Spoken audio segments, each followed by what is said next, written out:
Alright, hello ladies and gentlemen. So we continue on with our notes to the second part. And the second part now, we go into linear relationships. Specifically, how do we find a linear relationship? And one of the things I think is quite important is to remember that a linear relationship is a line. You could have a line with a positive slope. You could have a line with a negative slope. Or you could even have a line with a zero slope. These three represent linear functions. And so we'll see an example of each one of these, as well as a harder one. So the first thing to notice is that each one of our x values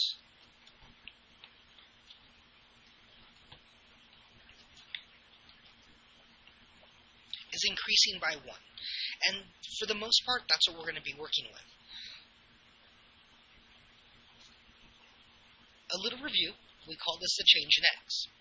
So what we want to find is a change in y.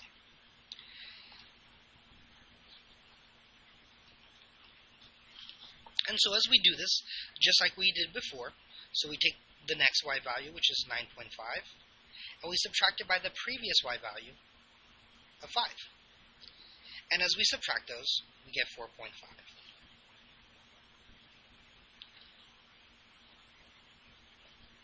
Okay, so now we can do it again. So the next y value, which is 14, minus the previous y value, which is 9.5. And yet again, we get another 4.5 as we subtract them.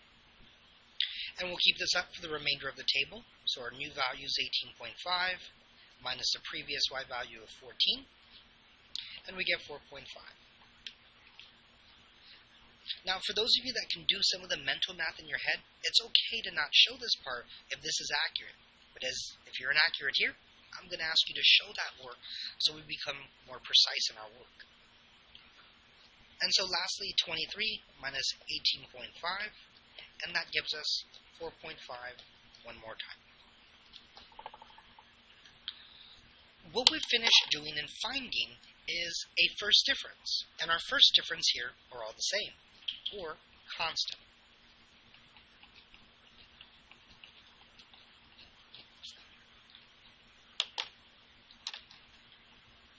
Now, if we talk about slope, so slope is the change in the y values divided by the change in the x. But anything divided by 1 is itself, so 4.5 divided by 1 is still 4.5. Okay, so another example. So here to here, so negative 21, subtract negative 13. And what does that give us? To slow down a little bit here, subtracting a negative, negative times negative, actually turns this into like we're adding. So it's like we have negative 21 plus 13. Well, the negative value is bigger, so this is negative. And they're different signs, so I want to subtract them. The difference between 21 and 13 is 8. We'll keep this up each step of the way. So now negative 29, subtract negative 21 equals, yet again, negative and negative makes this like we're adding. The negative is bigger, and the difference between 29 and 21 is 8. Alright, 2 more steps. So negative 37, subtract negative 29. So we're adding. Negative is bigger, and the difference between those numbers is 8 again. We're starting to see a pattern here. So over here, so negative 45 minus negative 37. And what we're going to find again is negative 8. And so remember that these turn into addition. And so our slope here is negative 8 divided by 1. And that's just negative 8.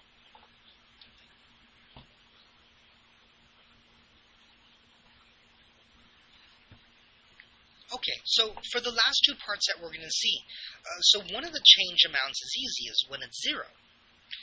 And so what we can observe here,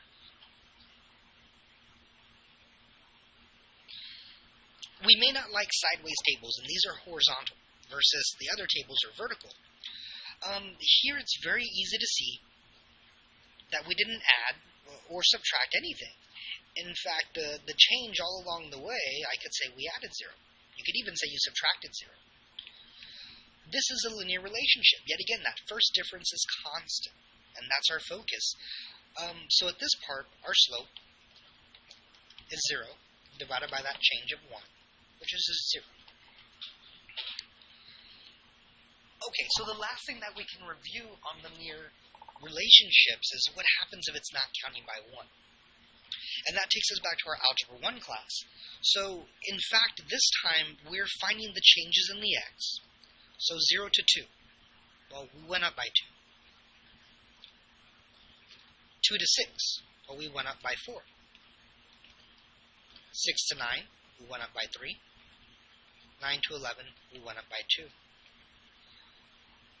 So on this side, 1 to 5, we went up by 4.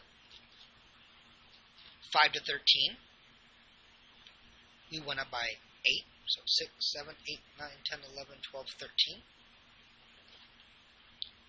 13 to 19, let's put a little plus there so we know that we're going up. We went up by 6, and here we went up by 4. We look at this and we start to come to a conclusion that there's no pattern. It's not linear. There's no functional relationship. But at the point in time that we take these values, and we want to take the change in the y's, divide them by the change in the x's. So, what's 4 divided by 2? What's 8 divided by 4? And what's 6 divided by 3? And each step of the way, and that's our slope.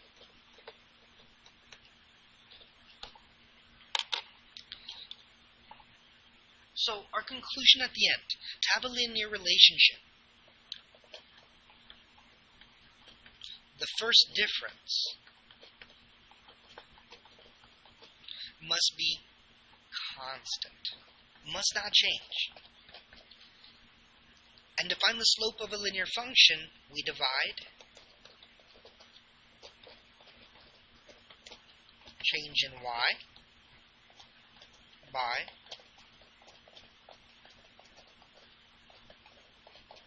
the change in x. And a little review. So f of x equals mx plus b. And remember that instead of f of x, we can write it as y equals mx plus b.